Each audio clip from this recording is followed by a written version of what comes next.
Episode number 3402. Title: Bird Elder of God Chaos Party. जब वीर ने फेरी शब्द देखा तो वह चौंक गया।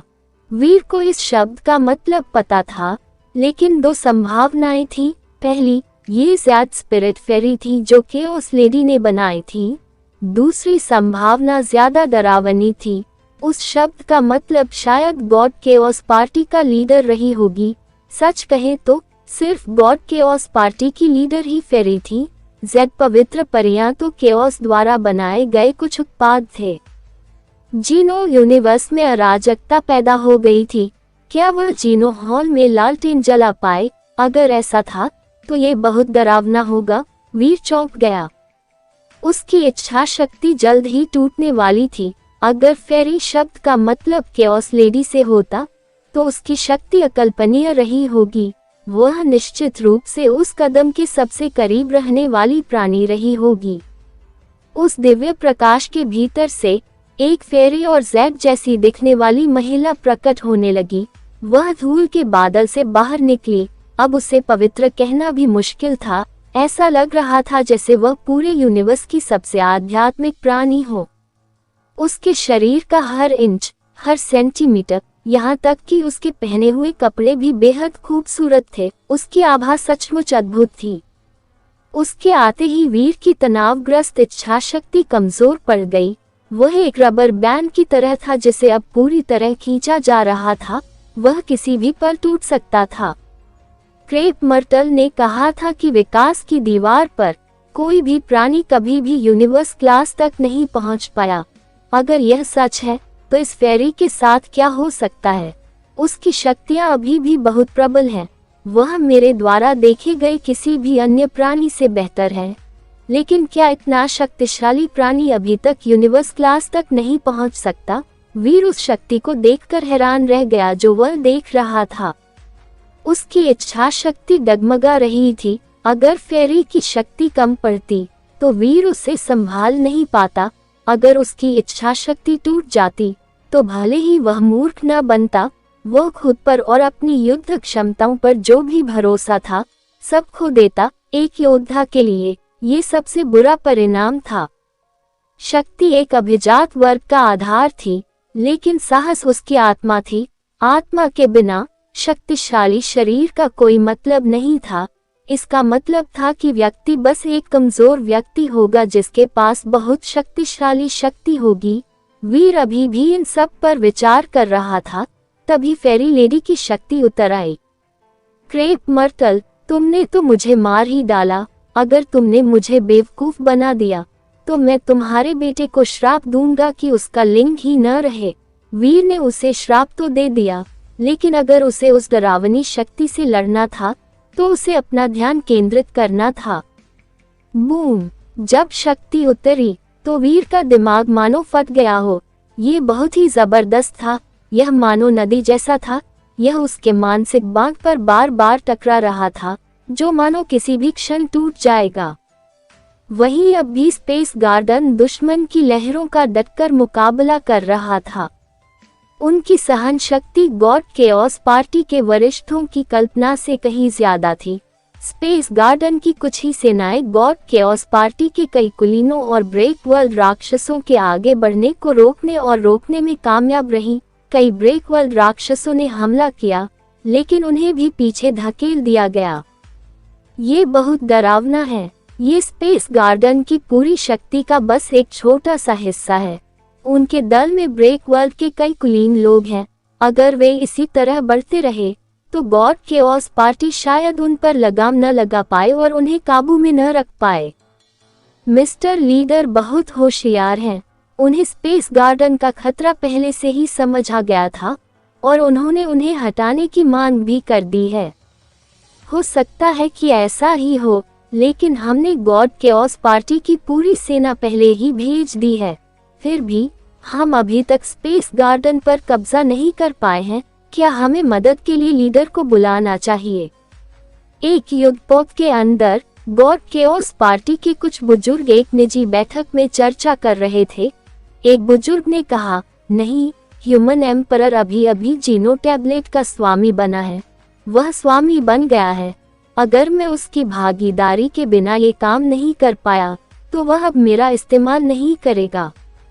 लेकिन अगर तुम मदद नहीं मांगोगे तो भले ही तुम्हें स्पेस गार्डन मिल जाए, गॉड केओस पार्टी के ज्यादातर लोग मर जाएंगे।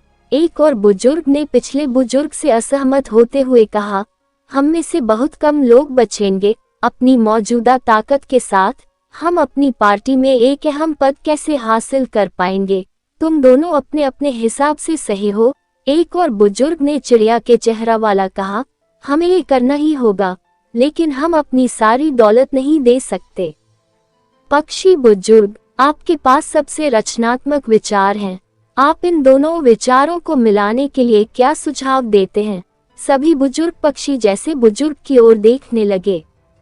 बड एल्डर हंसा, हमारा मिशन वीर की सौतेली बेटी सोनल को वहां से निकालना है।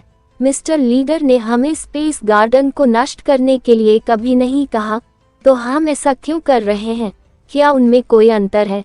स्पेस गार्डन में ये लोग वीर की सौतेली बेटी की रक्षा करेंगे।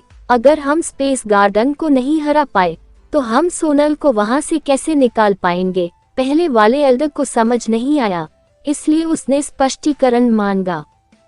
बड एल्डर ने अपने होंठ ऊपर उठाए और कहा, तुम लोग इतने लंबे समय से जिंदा हो, क्या तुम भी इतने समय में कुत्ते बन गए हो? आने से पहले क्या तुमने वीर के फैमिली की जांच पड़ताल में समय नहीं बिताया? बड एल्डर, जल्दी से सब कुछ बता क्यों नहीं देते? एक चिड़चिड़े बुजुर्ग ने बड एल्डर को नाराजगी से देखते हुए पूछा। हम सब बुजुर्ग हैं, इसलिए कुछ भी छिपाने की जरूरत नहीं है। बड एल्डर ने गहरी सांस ली और कहा, जहाँ तक मुझे पता है वीर की 2 बेटियां हैं, उसकी कुछ सौतेली बेटियां भी हैं, लेकिन उनमें से सोनल ही सबसे ज्यादा प्यार करने वाली है। उसके साथ एक जैविक बेटी जैसा ही व्यवहार किया जाता है। एक बुजुर्ग ने होंठ ऊपर उठाते हुए कहा, अगर मेरी कोई सौतेली बेटी होती जो इतनी अच्छी होती तो मैं उसके साथ भी अपनी सगी बेटी जैसा ही व्यवहार करता। जब वह बड़ी होगी तो हमारा परिवार तरह तरह की खुशियां बटोरेगा। बड एल्डर हंसने लगा, इसका मेरी बात से कोई लेना देना नहीं है। मैं बस इतना कहना चाहता हूँ कि वीर और सोनल के बीच बहुत अच्छा रिश्ता है। वे सगे बाप बेटी जैसे हैं, और ऐसा सिर्फ वीर के साथ ही नहीं है। वीर की पत्नी भी सोनल के साथ एक सगी माँ जैसा व्यवहार करती है। वहीं सोनल भी वीर के बच्चों को सगे भाई बहनों जैसा मानती है। हमें असल में स्पेस गार्डन की जरूरत नहीं है, हमें बस वीर के परिवार को पकड़ना है, फिर सोनल कुछ भी करने को तैयार हो जाएगी। एक बुजुर्ग ने उलझन से पूछा, हमें केवल वीर की पत्नी और बेटी को ही क्यों पकड़ना चाहिए? बड एल्डर ने लिटिल फ्लावर की ओर इशारा किया, जो इच्छी से लड़ रहा था, और कहा, ये वीर का जैविक पुत्र है। अगर तुम्हें लगता है कि तुम उसे पकड़ सकते हो तो जाओ और उसे पकड़ लो। एक एल्डर देखने गया, उसने उसकी गर्दन दबा दी। इच्छी जैसा भयानक व्यक्ति वास्तव में लिटिल फ्लावर से परेशान था। अगर गॉड केओस पार्टी के अन्य सदस्यों ने उसकी मदद न की होती तो वह अब तक मर चुका होता। उसने उस लड़के को पकड़ने की कोशिश करने की हिम्मत नहीं की। बड एल्डर ने उसे बोलते हुए देखा और कहा, सभी कुलीन लोग अब बाहर निकल चुके हैं। वे स्पेस गार्डन छोड़कर जा चुके हैं, जिससे ये जगह खाली और असुरक्षित हो गई है। हमें अभी अंदर घुसकर वीर की पत्नी और बेटी को पकड़ लेना चाहिए। अगर हम ऐसा करते हैं तो ये हमारी सफलता का सबसे अच्छा मौका होगा। लेकिन स्पेस गार्डन का बायोसीमा अजीब है। कई ब्रेकवर्ल्ड जानवर इतने लंबे समय से इस पर हमला कर रहे हैं, फिर भी वे इसे तोड़ नहीं पाए हैं। हम इसमें कैसे पहुंच पाएंगे? कुछ बुजुर्गों ने बड एल्डर को अजीब तरह से देखा, ये जानते हुए कि उसके पास इससे बचने का कोई रास्ता होगा। उसके पास पहुंच पाने का कोई सुझाव होना चाहिए था। यह आसान है, बड एल्डर ने कहा। जाहिर है हम अंदर नहीं जा सकते, लेकिन यह मत भूलना कि हमारे साथ एक खास ब्रेकवर्ल्ड जानवर आया है। एक बायोसीमा जानवर केवल बायोसीमा से होकर ही जा सकता है। हालांकि वे बायोसीमा को तोड़ नहीं सकते। इसके अकेले अंदर जाने का क्या मतलब है? ये 22 जानवर अभी अभी दुनिया को तोड़ने में कामयाब हुआ है। यह ज्यादा ताकतवर नहीं है। स्पेस गार्डन का कोई भी ब्रेक वर्ल्ड एलीट इसे मार सकता है।